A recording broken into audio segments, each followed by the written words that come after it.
तो आज हम 9th क्लास का हिस्ट्री का एक चैप्टर पढ़ेंगे जिसका नाम है Nazism and the rise of Hitler. आज हम हिटलर के बारे में जानेंगे कि हिटलर आखिर किस टाइप का एक व्यक्ति था जिसने जिसने जो कि सेकेंड वर्ल्ड वॉर के लिए एक जिम्मेदार रहा है। तो आज हम इस चैप्टर में पढ़ेंगे नाजिज्म। नाजिज्म क्या है? कि नाजी पार्टी थी हिटलर की, उस नाजी पार्टी की जो आइडियोलॉजी थी उसी को बोलते हैं नाजिज्म। तो उस नाजिज्म के बारे में पढ़ेंगे। तो हम देखते हैं इस चैप्टर में कि Germany and the first world war. हम देखते हैं कि हमारा पहला वर्ल्ड वॉर कब से कब तक हुआ। फर्स्ट वर्ल्ड वॉर जो हुआ हमारा 1914 से लेकर 1918 के बीच में हुआ, यानी 4 साल चला। और ये जर्मनी को इसका एक रीजन माना गया कि ऐसा क्यों हुआ, क्योंकि जर्मनी एक पावरफुल एम्पायर था अर्ली 20th सेंचुरी में, और वो एक एक्सपेंशनिस्ट पॉलिसी को अपनाता था, एक्सपेंशन करता जाता था, और यही फर्स्ट वर्ल्ड वॉर का रीजन बना। इसमें हम देखते हैं इसने फर्स्ट वर्ल्ड वॉर जब हुआ तो जर्मनी ऑस्ट्रेलिया के साथ लड़ा, ऑस्ट्रेलिया जर्मनी के साथ था। और देखें तो जर्मनी जो था अलाइड पावर्स के अगेंस्ट में लड़ा। अब हम देखते हैं अलाइड पावर्स में कौन कौन आता है। इसमें इंग्लैंड आता है, फ्रांस आता है और रशिया आता है। बाद में अमेरिका इसमें लेट 1917 इसमें एंटर हुआ, और इसमें जो सेंट्रल पावर्स थी जिसमें कि जर्मनी और ऑस्ट्रेलिया आपस में लड़ रहे थे, अलाइड पावर से, वो हार गए। इसमें हम देखते हैं कि शुरू में ही सोचा गया, जब ये वॉर स्टार्ट हुआ तो शुरू में सोचा गया कि वॉर काफी शॉर्ट होगा, क्विक होगा, 1-2 वीक में या फिर 1-2 मंथ में एंड हो जाएगा, बट ऐसा नहीं हुआ। ये वॉर 4 साल तक लंबा चला।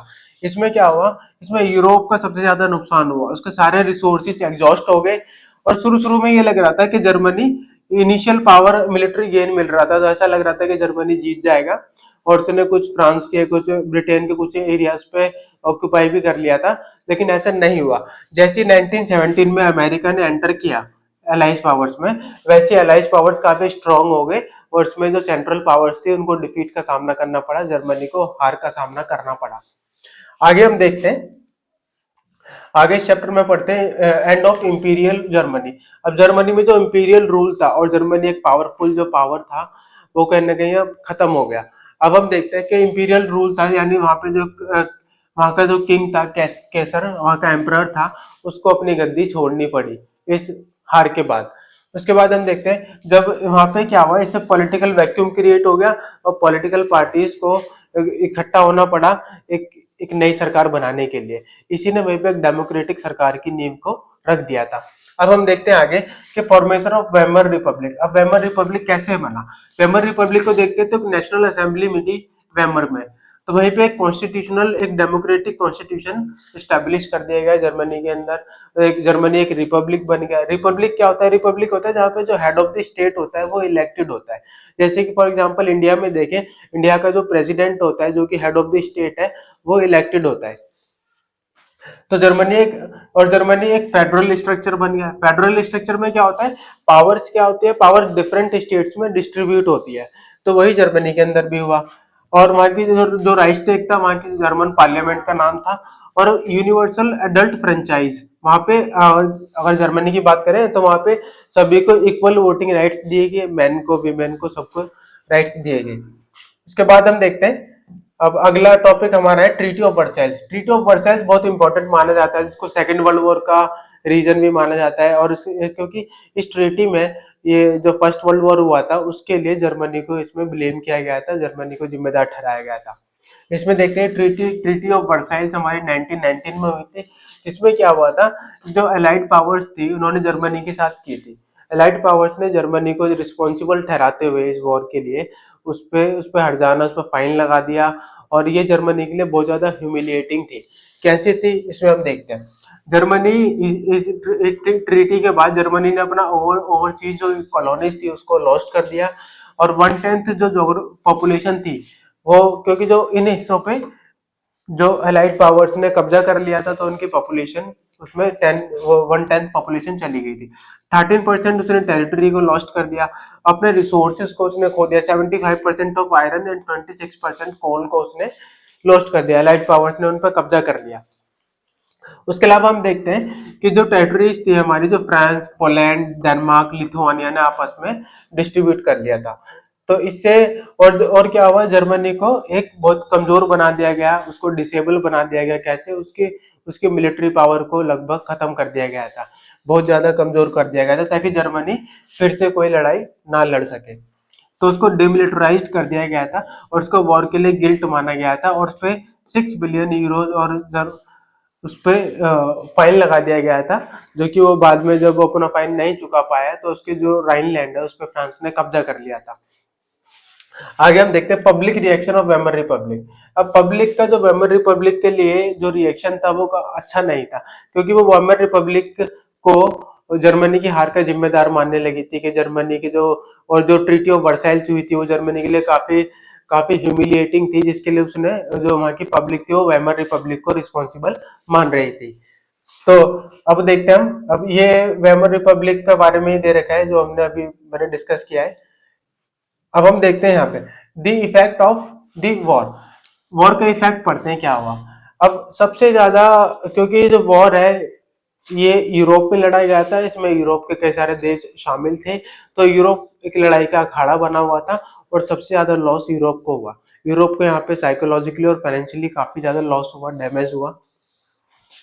इसमें हम देखते हैं जो वेमर रिपब्लिक है उसको उसको उसको सारा बर्डन जो वॉर गिल्ट था और जो फाइनेंशियल बर्डन था उसको झेलना पड़ा और काफी ह्यूमिलिएशन का सामना करना पड़ा, जिसकी वजह से क्या हुआ वहां के लोगों में वेमर रिपब्लिक के लिए एक अच्छी एक छवि नहीं बन पाई और एक हिटलर जैसे नेता के लिए, उदय के लिए, एक हिटलर जैसा जो लीडर था उसके राइज के लिए यहाँ से एक नींव तैयार हो गई।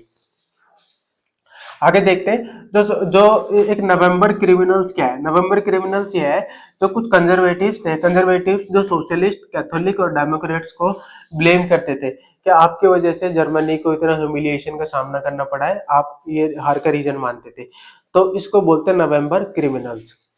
आगे हम देखते हैं सोल्जर्स को ग्लोरीफाई किया गया था, उनके अग्रेशन मस्कुलिनिटी को काफी ज्यादा आइडियलाइज किया गया था। ट्रेंच लाइफ को काफी ग्लोरीफाई किया गया था कि ट्रेंच लाइफ जीनी चाहिए, क्योंकि ट्रेंच लाइफ क्या होता है, बहुत हार्ड होती है, डिफिकल्ट होती है, जहाँ पे खाने के लिए और रहने के लिए बहुत बुरी कंडीशंस होती है। उनको इसलिए अच्छा माना गया था ताकि जो वॉर लाइक सिचुएशन में ऐसी लाइफ मतलब सरवाइव कर पाते हैं ऐसे लोग जो उनको इस ट्रेंच लाइफ का एक्सपीरियंस होता है। अब हम देखते हैं कि जो political radicalism and economic crisis क्या था। पॉलिटिकल रेडिकलिज्म देखें तो एक स्पार्टिस्ट अपराइजिंग हुई थी जर्मनी में। इस अपराइजिंग में क्या हुआ था, ये रशिया की बोल्शेविक रेवोल्यूशन से इंस्पायर थी। और इसके बाद क्या हुआ, इस जो स्पार्टिस्ट अपराइजिंग थी इसमें फ्री कॉप्स ने उनको सप्रेस कर दिया था, इस रिवोल्ट को, इस अपराइजिंग को सप्रेस कर दिया था वहां के फ्री कॉप्स ने, और वहां पे एक कम्युनिस्ट पार्टी बनी उसके बाद। उसके अलावा हम देखते हैं जो 1923 का इकोनॉमिक क्राइसिस आया। इकोनॉमिक क्राइसिस क्या आया कि फ्रांस ने जो रूर रीजन है उसका, जर्मनी का, उसको ऑक्यूपाई कर लिया था और रूर रीजन में उनको काफी ज्यादा रिसोर्सेज थे, कोल और पेट्रोलियम रिसोर्सेज काफी ज्यादा थे, जो कि फ्रांस ने ऑक्यूपाई कर लिया था। उसके बाद हम देखते हैं एक्सेसिव प्रिंटिंग मनी। अब जर्मनी में क्या हुआ, उन्होंने मनी को, क्योंकि जर्मनी की बुरी हालत थी, उन्होंने अपनी अर्थव्यवस्था को फिर से रिकंस्ट्रक्ट करने के लिए मनी को बड़े लेवल पे छाप दिया। जैसे उन्होंने मनी की प्रिंटिंग काफी ज्यादा करी तो उससे क्या मार्केट में बहुत ज्यादा पैसा आ गया और एकदम से चीजों की डिमांड बढ़ गई और हाइपर इन्फ्लेशन आ गया, बहुत ज्यादा महंगाई बढ़ गई। तो इससे क्या हुआ, जर्मनी की इकोनॉमी पूरी तरीके से कोलैप्स हो गई। फिर आया देवास प्लान, जो कि इकोनॉमी को जर्मनी की इकोनॉमी को फिर से थोड़ा बेहतर बनाना था। देवास प्लान आप याद है ना, 1924, जो कि जर्मनी की इकोनॉमी को बेहतर बनाने के लिए थी। उसके बाद देखते हैं हिटलर्स का राइज कैसे हुआ। हिटलर के राइज का हम देखते हैं तो ये इसका जो जन्म हुआ वो 1889 में ऑस्ट्रिया में हुआ था। एक गरीबी में पले बड़े, उसके बाद फर्स्ट वर्ल्ड वॉर में इनको एक ब्रेवरी के लिए इनको काफी सम्मान भी मिला। उसके बाद देखते हैं कि जो पॉलिटिकल बिगिनिंग हुई, इन्होंने जर्मन वर्कर्स पार्टी को ज्वाइन किया 1919 में। उसके बाद क्या हुआ, ये national socialist German worker group party बन गई, इसी को नाजी पार्टी बाद में कहा गया था। ठीक है, उसके बाद हम देखते हैं जो मेन मेन इवेंट्स मैं आपको पढ़ा रहा हूँ। फिर क्या हुआ, 1929 का ग्रेट डिप्रेशन, ये बहुत इंपॉर्टेंट है। 1929 का पूरे वर्ल्ड की इकोनॉमी कोलैप्स हो चुकी थी और उसी का फायदा नाजी पार्टी ने उठाया, क्योंकि 1929 में जो इकोनॉमिक डिप्रेशन आया, ग्रेट डिप्रेशन आया, उससे क्या हुआ, जर्मनी के अंदर हालत पॉवर्टी काफी ज्यादा बढ़ गई, अनएम्प्लॉयमेंट काफी ज्यादा बढ़ गया, महंगाई काफी ज्यादा बढ़ गई। तो वहाँ के लोगों को, तो ऐसे में नाजी पार्टी ने प्रोपेगेंडा रखा कि हम यहाँ के अनएम्प्लॉयमेंट की प्रॉब्लम को खत्म करेंगे, हम जो ह्यूमिलिएशन हमको ट्रीटी ऑफ वर्साइल्स में देखने को मिला है उसको उसका हम बदला लेंगे। तो ऐसे उन्होंने लोगों के अंदर एक होप जगाई कि जर्मनी को हम फिर से खड़ा करेंगे। तो यहाँ से नाजी पार्टी का इमरजेंस हुआ बड़े लेवल पे। अब देखें तो अगर इलेक्टोरल सक्सेस देखें नाजी पार्टी की, तो उसको जो 1928 में ओनली 2.6% वोट्स मिले थे, जो कि 1932 में उसको 37% वोट्स मिले। यानी नाजी पार्टी का इमरजेंस हुआ आफ्टर ग्रेट डिप्रेशन। अब हम देखते हैं हिटलर का मास मोबिलाइजेशन हुआ। हिटलर को सेवियर और मसीहा माना जाने लगा कि हाँ, ये हिटलर जो है वो हम जर्मनी को फिर से पहले वाली एक जो सम्मान है, जो पहले जैसा रुतबा है वो वापस से दिला सकते हैं। उसके बाद क्या हुआ, डिस्ट्रक्शन ऑफ डेमोक्रेसी। अब जैसे हिटलर पावर में आया, जैसे 30 जनवरी 1933 में जो वहां के प्रेसिडेंट हिंडनबर्ग ने हिटलर को चांसलर अपॉइंट कर दिया। जैसे वो चांसलर अपॉइंट हुए उसके बाद नई नई इवेंट्स हुए, जैसे राइक्सटैग फायर हुआ। राइक्सटैग जो वहाँ की पार्लियामेंट थी उसमें आग लग गई, उसमें आग लग गई। उसके बाद क्या हुआ, जितने भी लोगों के सिविल राइट्स थे, right to freedom, right to speech, सबको सस्पेंड कर दिया गया। सबको सस्पेंड करने के बाद क्या हुआ, उसके बाद देखते हैं वहां पे कम्युनिस्ट को प्रोसिक्यूट कर दिया गया। जितने भी कम्युनिस्ट थे उसमें से ज्यादातर लोगों को कॉन्सेंट्रेशन कैंप्स में भेज दिया गया और उनको वहां पे पनिशमेंट दी गई, मार दिया गया, ये चीज हुई। उसके अलावा हम देखते हैं अब क्या हुआ, 1933 में इनेबलिंग एक्ट आया कि जर्मनी जो हिटलर था, हिटलर ने अपने डिक्टोरियल पावर को दिखाना शुरू कर दिया। यानी यहाँ से वहां पे डिक्टेटरशिप स्टार्ट होती है जर्मनी के अंदर, जहाँ पे जर्मनी में जो हिटलर जो था वो इसका मेन लीडर था। उसके बाद देखते हैं कंट्रोल ओवर स्टेट। कंट्रोल अब हिटलर ने क्या करा, वहां की इकोनॉमी पे, मीडिया पे, आर्मी पे, जुडिशरी पे, सब पे अपना कब्जा कर लिया। उसके बाद क्या हुआ, वहां की आर्मीज को ट्रेन किया जाने लगा। आर्मी में भी काफी ज्यादा क्लीनिंग हुई कि जो जो नाजी पार्टी को सपोर्ट करते थे या फिर जो नाज आर्यन थे उन्हीं को उसमें रखा गया, बाकी लोगों को हटा दिया गया था। इसमें हम देखते हैं Hitler's economic and foreign policy. Economic, अगर हिटलर की हम इकोनॉमिक और फॉरेन पॉलिसी देखें तो फॉरेन पॉलिसी की जब बात करते हैं तो हिटलर जो था एक्सपेंशनिस्ट पॉलिसी में बिलीव करता था कि ज्यादा से ज्यादा एरिया को कब्जा करना, उसको वॉर करना, उसको जीत के अपने हिस्से में मिला लेना। और इसके अलावा उसकी जो फॉरेन पॉलिसी थी बहुत अग्रेसिव थी। तो उसी का हमको नतीजा देखने को मिलता है। आगे हम देखते हैं इकोनॉमिक रिकवरी के लिए कई सारे प्रोग्राम्स चलाई गए। जैसे वहां के लीडर थे हजलमर सच्चत। इन्होंने क्या करा, स्टेट फंडेड प्रोग्राम्स चलाए ताकि वहां पे एम्प्लॉयमेंट क्रिएट हो सके, लोग पॉवर्टी को दूर किया जा सके। उसके बाद क्या हुआ, फॉरेन पॉलिसी का देखते हो जर्मनी ने लीग ऑफ नेशंस को लेफ्ट कर दिया 1933 में। लीग ऑफ नेशंस वही था जो फर्स्ट वर्ल्ड वॉर के बाद 1919 में बना था, ताकि सेकेंड वर्ल्ड वॉर जैसी सिचुएशन ना बन सके। उसके बाद हम देखते हैं कि जर्मनी ने क्या करा, फिर से अपना जो राइनलैंड था 1926 में उसको रीऑक्यूपाई कर लिया, जो कि फ्रांस ने उस पर कब्जा कर रखा था। ऑस्ट्रिया को उसने कब्जा कर लिया और सुडेंटलैंड और चेकोस्लोवाकिया को उसने कब्जे में ले लिया। यानी जर्मनी ने फिर से अपनी एक्सपेंशनिस्ट पॉलिसी स्टार्ट कर दी, आसपास के रीजन्स को अपना उस पर कब्जा जमाना स्टार्ट कर दिया। अब वॉर प्रिपरेशन, यानी अब ऐसी सिचुएशन बन चुकी थी कि फिर से एक वॉर हो सकता है। जर्मनी ने सच्चत को, जो लीडर थे, उनको डिसमिस कर दिया और रीआर्मामेंट यानी हथियारों में, वेपन्स में उन्होंने इन्वेस्टमेंट करना स्टार्ट कर दिया। इससे उनका मानना था कि इससे लोगों को एम्प्लॉयमेंट भी मिलेगा, पॉवर्टी कम होगी और हम मिलिट्री रूप से स्ट्रांग बन जाएंगे। उसके बाद क्या हुआ, उसने ट्रीपार्टाइट पैक्ट किया 1940 में। इसमें क्या था, इटली और जापान को अपने साथ मिला लिया। इसी को आगे चल के ये तीनों पावर्स मिलके लड़ेंगे सेकेंड वर्ल्ड वॉर में। उसके अलावा हम देखते हैं कि अब इस चैप्टर में ये भी इंपॉर्टेंट है कि एक सोवियत यूनियन बन गया 1941 में, ठीक है। और इसमें देखते हैं यूएसए की एंट्री कब हुई। यूएसए की एंट्री, जैसे कि हमने देखा कि फर्स्ट वर्ल्ड वॉर में यूएसए की एंट्री लास्ट में हुई थी 1917 में, जिसके कारण क्या हुआ था, अलाइड पावर्स स्ट्रांग हो गए थे और उन्होंने सेंट्रल पावर जो कि जर्मनी लीड कर रहा था उसको हरा दिया था। अब हम देखते हैं इसमें, जब हमारा देखते हैं, जब सेकेंड वर्ल्ड वॉर की बात देखते हैं, सेकेंड वर्ल्ड वॉर में यूएसए ने एंटर किया। क्यों किया, क्योंकि क्योंकि एक मेन घटना हुई थी। जापान ने क्या करा था, पर्ल हार्बर जो कि अमेरिका का एक डॉकयार्ड था, यहाँ पे इसने बहुत बुरी, बहुत ब्रूल तरीके से, ठीक है, बहुत क्रूअल तरीके से उन्होंने अटैक किया था और जहाँ पे उनकी बहुत ज्यादा लॉसेस हुआ था, उनकी आर्मी का, उनका वेपन्स का। जिसके बाद अमेरिका में एक रिवेंज की फीलिंग थी और उसने वर्ल्ड वॉर सेकंड में 1945 में उसने एटॉमिक बॉम्ब गिराया जापान के ऊपर।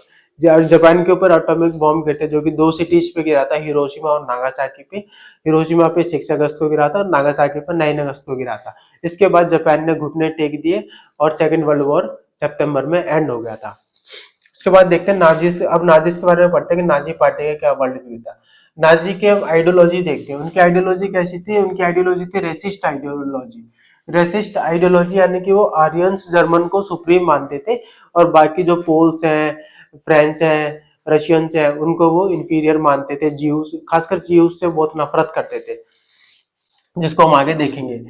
इसमें देख उन्होंने उन्होंने एक थ्योरी दी थी, सर्वाइवल ऑफ द फिटेस्ट। इस थ्योरी पे बिलीव करते थे वो, जो कि डार्विन और हर्बर्ट स्पेंसर ने दी थी। इस थ्योरी में बिलीव करते थे कि जो सर्वाइवल ऑफ द फिटेस्ट है, यानी कि जो सबसे स्ट्रांग है, मजबूत है, वही इसमें हमारा सर्वाइव कर पाएगा और बाकी सारे अपना आप खत्म हो जाएंगे। तो ये था। उसके अलावा हम देखते हैं आगे चल के, इसका इंपॉर्टेंट पार्ट है establishment of the racial state. अब रेशियल स्टेट क्या है? अब जर्मनी ने क्या करा, अब रेशियल लेवल पे उसने क्लीनिंग स्टार्ट कर दी। उस क्लींजिंग में हम देखते हैं क्या क्या करा। जैसे नाजी नाजी का जो एम था, नाजी पार्टी का जो एम था, वो रेशियली प्योर आर्यन सोसाइटी को बनाना। यानी जो आर्यन सोसाइटी थी, सिर्फ उस आर्यंस लोग ही रहेंगे और बाकी सारे जो लोग हैं, जैसे कि खासकर स्पेशली ज्यूस हो गए, पोल्स हो गए, रशियंस हो गए, उनको हटाना था इनका मेन पर्पस। इसमें देखते हैं हम आगे का देखते हैं। इसमें क्या था कि German were killed under the euthanasia programme. यानी कि जो जो फिजिकली और मेंटली अनफिट जर्मन्स थे, उनको भी यूथेनेशिया प्रोग्राम के तहत हटा मार दिया गया था। यूथेनेशिया प्रोग्राम क्या होता है? यूथेनेशिया में क्या होता है, हम उनको ये दो तरह का होता है, पैसिव एंड एक्टिव यूथेनेशिया। तो पैसिव में क्या होता है, उनको इंजेक्शन देके या केमिकली उनको इंजेक्शन देके, कोई जहर का इंजेक्शन देके उनको मार दिया जाता है कि आप अनफिट है। उसके अलावा क्या हुआ उनके इस जिप्सिस को, जीव्स को, ब्लैक्स को, पोल्स को, रशियंस को एंड अदर्स को प्रोसिक्यूट कर दिया गया था। उनको भी या तो उनको स्लेव लेबर बना दिया गया था, जिससे बहुत ज्यादा हार्डवर्क कराया गया। स्टारवेशन में उनकी कई मतलब most of them were died. इसमें आगे हम देखते हैं जीव्स जो थे, जीव्स क्या थे, हमारे वर्स्ट सफरर थे। जीव्स ने सबसे ज्यादा इनका नफरत का दंश झेला। जिसमें हम देखते हैं आगे चल के, हम देखते हैं इसमें कि कई सारे जीव्स को क्या था, कंसंट्रेशन कैंप्स में भेज दिया गया था और उनको गैस चैम्बर्स में भेज के उनको मार दिया गया था। आगे हम देखते हैं यूथ का क्या उस टाइम रूल था। यहाँ पे जर्मनी ने यूथ के प्रति क्या उनकी अप्रोच थी। हम देखते हैं कि जो यूथ होता है वो किसी भी कंट्री के लिए सबसे इम्पोर्टेंट होता है। तो जर्मनी में जो स्पेशली फोकस था यूथ पर, उनके उनके सिलेबस में, उनके करिकुलम में चेंज कर दिया गया। उनको नाजीज के प्रति लॉयल बना दिया गया कि हाँ कि नाजीज, और उनको बताया गया कि भाई जो आर्यन जर्मन्स है वो सुप्रीम है और बाकी जो जीव्स हैं और अदर जो रेस है वो बेकार है। उनके प्रति एक ऐसा उनके एक इमोशनल उनपे अंडरस्टैंडिंग कराई गई कि हाँ, हम जीव्स मतलब जो जर्मन्स है और जो आर्यन जर्मन्स है वही बेस्ट रेस है, ठीक है, वही सरवाइव कर पाएगी। उसके अलावा हम देखते हैं वहाँ के उनके चिल्ड्रन से, वहाँ के जो बच्चे थे, वहाँ का जो यूथ था, उनका कंप्लीट ट्रांसफॉर्मेशन कर दिया गया था। जैसे कि हम स्कूल्स में देखते हैं, स्कूल्स में क्लींस्ड कर दिया गया था, प्यूरिफाइड कर दिया गया था। इसमें क्या था, जो जेविश टीचर्स थे उनको हटा दिया गया और जो जितने भी जो पॉलिटिकली अनरिलायबल टीचर थे उनको भी डिसमिस कर दिया गया। यानी कि से मोस्टली इसमें आर्यन टीचर्स थे। और इसके अलावा हम देखते हैं कि childrens were sent segregated racially. यानी क्या हुआ था, रेस के बेस पे चिल्ड्रंस को अलग कर दिया गया था। जियोस, पॉल्स और रशियंस को अलग बिठाते थे और धीरे धीरे उनको स्कूल से बाहर कर दिया गया और उनमें से कई बच्चों को तो कंसंट्रेशन कैंप्स या फिर गैस चैम्बर्स में भेज के उनको मार दिया गया था। उसके बाद देखते हैं नाजी करिकुलम की बात करते हैं। तो नाजी करिकुलम में जब हम सिलेबस की बात करते हैं तो एक नया सिलेबस लॉन्च किया गया था नाजी पार्टी द्वारा। तो जिसमें क्या था, नाजीज के प्रति लॉयल्टी को दिखाया गया था, बाकी सारी रेसेस के प्रति उनमें एक हेट की फीलिंग्स को दिखाया गया था। तो उसमें क्या था कि नाजीज के लिए आपको लॉयल एंड सबमिसिव रहना था उनको, और hateful towards Jewish and worshippers of Hitler, यानी हिटलर की पूजा करते थे। जैसे कि आजकल एट प्रेजेंट आप नॉर्थ कोरिया में देखोगे तो नॉर्थ कोरिया का जो वहाँ के लीडर है किम जोंग, वहां भी वो उनके सिलेबस में भी ऐसा ही है कि उनको किम जोंग के प्रति एक लॉयल्टी को दिखाया जाता है कि ये बहुत अच्छे लीडर है, ये हमारा भला चाहते हैं। अब स्पोर्ट्स का क्या रोल था? स्पोर्ट्स भी ऐसे वहां पे ज्यादा प्रचलन में थे जहाँ पे वायलेंस और अग्रेशन को काफी और मस्कुलिनिटी काफी ज्यादा थी। इन चीजों को काफी प्रमोट किया जाता था क्योंकि वॉर सिचुएशन में ये चीजें बहुत काम आती है, इसलिए ऐसे लड़ाई और ऐसे जो अग्रेशन वायलेंस वाले खेलों को वहां पे प्रमोट किया जाता था। उसके अलावा देखते हैं नाजी यूथ ऑर्गेनाइजेशंस बने, जैसे कि अब जो 10 ईयर्स के होते थे उनको उनको जंग वॉक ज्वाइन करना होता था, जो 14 ईयर्स के बच्चे होते थे उनको हिटलर यूथ ज्वाइन करना होता था। उसके अलावा क्या था, जो वॉर एंड वायलेंस को ग्लोरीफाई किया जाता था, हेट डेमोक्रेसी को किया जाता, अपोज ज्यूस यानी ज्यूस को अपोजिट किया जाता था कि ये हमारे दुश्मन है, ये हमारे ओपोनेंट है, इनको हटाओ। फर्दर ट्रेनिंग और आगे होती थी, जब वो बड़े होते थे, यूथ होते थे थोड़े, तो उनको 18 ईयर्स में एक लेबर सर्विस में एंटर कराया जाता था कि उनको आर्मी में कुछ सर्विस देनी है अपनी, उनको कंट्री को सर्व करना है। उसके अलावा देखते थे हम उनको आर्म्ड फोर्सेस में उनको बाद में ज्वाइन करा दिया गया था।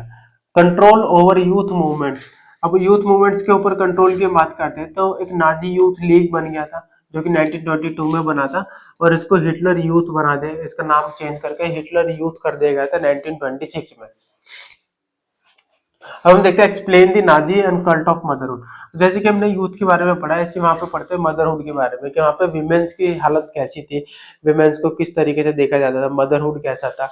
तो उसमें ये था कि वहां पे क्या था, जो मदर थी, वुमेन थी, उनका जो था स्पेशल बट रेस्ट्रिक्टिव रोल था सोसाइटी के अंदर।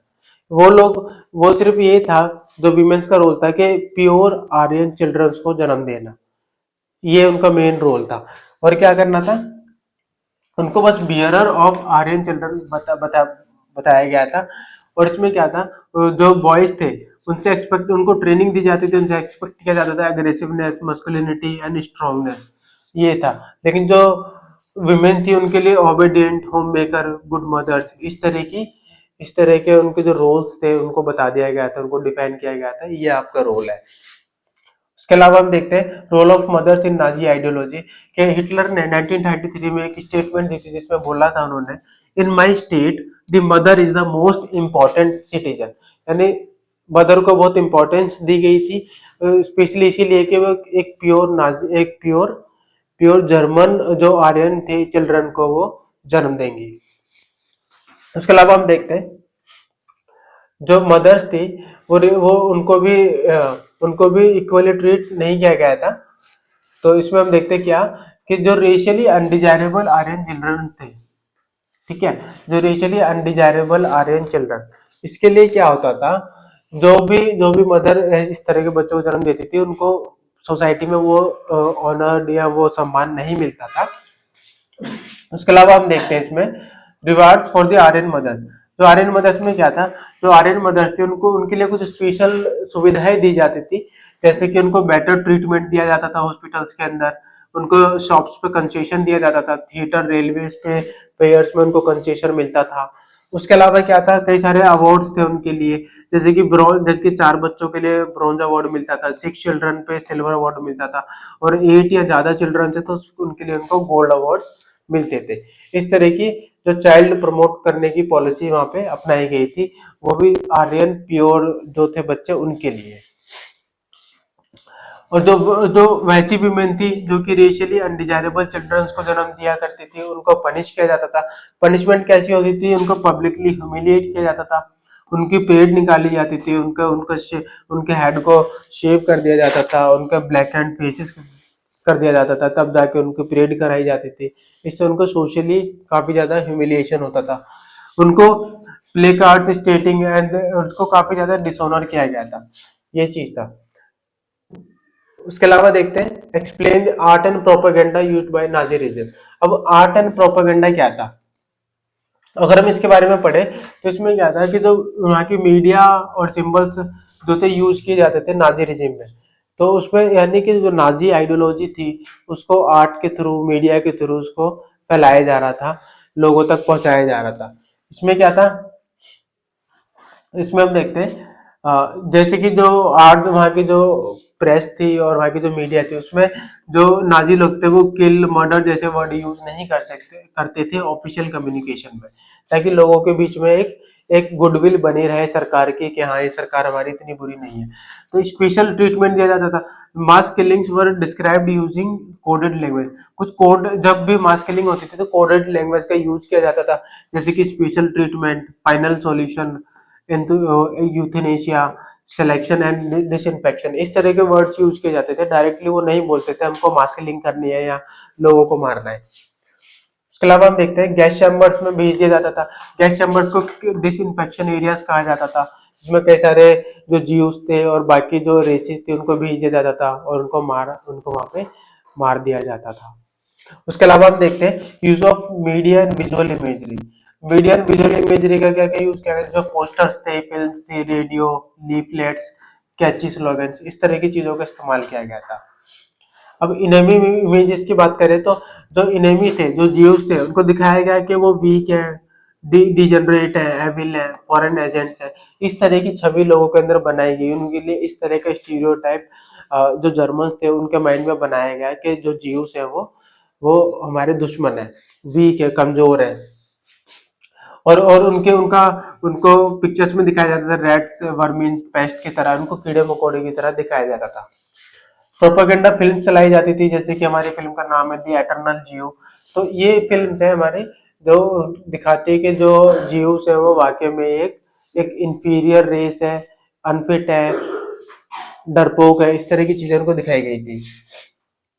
और वहां पे इमोशनल मैनिपुलेशन किया गया था, लोगों को इमोशनली बताया गया, इमोशनली कन्विंस किया गया था कि नहीं नाजी बहुत अच्छे हैं और जियूस बेकार है। तो उनको इस तरह की चीजें इमोशनली बताई जाती है, ताकि उनके उनका वो पूरी तरीके से डेडिकेट कर दे खुद को।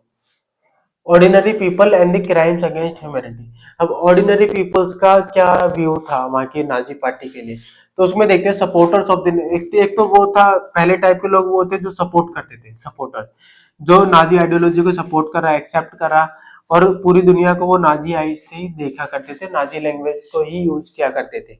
उसके अलावा हम देखते हैं वो जो कि वो नाजी की Nazism would bring prosperity and national wellbeing. वो सोचते थे कि जो नाजी है वो प्रॉस्पेरिटी लेकर आ सकता है और वेलबींग लेकर आ सकता है। उसके अलावा हम देखते हैं दूसरा जो टाइप का एक वर्ग था वो था पैसिव आउटलुकर, जो कि कुछ नहीं कहता था, जो साइलेंट था, अपेथेटिक था। और वो बोलता था वो अगर वो अपोज करेंगे, प्रोटेस्ट करेंगे, तो वो नाजी जो है वो नाजी उनको पनिश कर देंगे, इसलिए वो डरते थे। तो एक बड़ा वर्ग ऐसा भी था जो कि कुछ नहीं कहता था, वो साइलेंट रहता था। एक तीसरा टाइप का वर्ग था जो एक्टिव रेसिस्टेंस क्रिएट कर रहा था, जो कि कई सारे मूवमेंट करता था, और उसमें से उनको पुलिस ने रेप्रेशन कर दिया, इम्प्रिजनमेंट भेज देगा, डेथ होगी कई लोगों की। तो इन चीजों का उस मूवमेंट्स को सामना करना पड़ा, जो कि हिटलर ने उनको उसके मूवमेंट्स को उनके सप्रेस कर दिया था पूरी तरीके से। एक्सपीरियंस ऑफ जीव्स का एक्सपीरियंस कैसा था, जीव्स ने सबसे ज्यादा सफर करा, सबसे ज्यादा जो होलोकॉस्ट देखा गया, सबसे मास किलिंग जो देखी गई वो जीव्स की देखी गई थी। इसके अलावा देखते हैं जो Nazis propaganda affected them deeply. सबसे ज्यादा जीव्स पे इसका इफेक्ट पड़ा है, जीव्स को सबसे बड़ा उन्होंने एनिमी समझा। अब नॉलेज अबाउट दी होलोकॉस्ट। अब होलोकॉस्ट के बारे में पढ़ते हैं। होलोकॉस्ट क्या होता है, जब लाखों लोगों को मास किलिंग होती है, और यही हुआ हिटलर के टाइम पे, जिसने जीव्स का होलोकॉस्ट किया, बाकी कम्युनिटीज का भी होलोकॉस्ट किया था। इसमें हम देखते हैं रियलाइजेशन आफ्टर द वॉर। इसमें देखते हैं आफ्टर जर्मनी डिफीट, जैसे हमारा सेकंड वर्ल्ड वॉर खत्म हुआ, जिसमें जर्मनी की फिर से एक बार डिफीट हुई, तो क्या हुआ, the world realise the scale of Nazi crime. वो दुनिया ने देखा कि नाजी ने कितने बड़े लेवल पे जो क्राइम कराया है, होलोकॉस्ट किया है, वो देखा दुनिया ने। अब इसमें कहता है Jews wanted the world to remember their suffering और एट्रोसिटीज। जीव्स ये चाहते थे कि दुनिया को पता लगना चाहिए कि जर्मन्स ने हमारे ऊपर कितना एट्रोसिटीज की है, कितना अत्याचार किया है, कितने हमने सफरिंग्स को झेला है, वो दिखाना चाहते थे। तो वो desire to bear witness, many Jews wish to survive just tell the world the truth. Many Jews चाहते थे, बस इसीलिए बचना चाहते थे कि वो दुनिया को बता सके कि जर्मन्स ने और हिटलर के नाजी पार्टी ने उस पर उनमें किस तरह का अत्याचार करा है। उस सच्चाई को वो दुनिया के सामने लाना चाहते थे। तो उनमें से कई सारे लोगों ने डायरी लिखी, नोटबुक्स लिखे, और आपने आर्काइव्स क्रिएट करे, लेकिन बाद में उनको डिस्ट्रॉय कर दिया गया, ज्यादातर को डिस्ट्रॉय कर दिया गया। बाद में क्या हुआ, जो जो नाजिस थे उन्होंने ज्यादातर को डिस्ट्रॉय कर दिया, उनके डॉक्यूमेंट्स को, उनके एविडेंसेस को डिस्ट्रॉय करा, ताकि दुनिया के आगे हमारा जो भी हमने एट्रोसिटीज किए लोगों के ऊपर वो ना आ सके। उसके लिए उन्होंने क्या करा, पेट्रोल डिस्ट्रीब्यूट करा ताकि डॉक्यूमेंट्स को जला दिया जा सके, रिकॉर्ड्स को सारे खत्म कर दे। अब मेमोरी हम होलोकॉस्ट की देखते हैं, आज की डेट में कई सारी मेमोरीज है हमारे पास, फिक्शन है, डॉक्यूमेंट्रीज है, पोएट्री है, मेमोरियल्स, म्यूजियम्स है, उनके थ्रू हमको पता लगता है कि उस टाइम पे कितने बड़े लेवल पे मास किलिंग की गई थी। तो ठीक है, ये हमारा चैप्टर आज के लिए इतना ही, और थैंक यू। और जो भी डाउट है आपके, आप कमेंट सेक्शन में जाके बता सकते हो।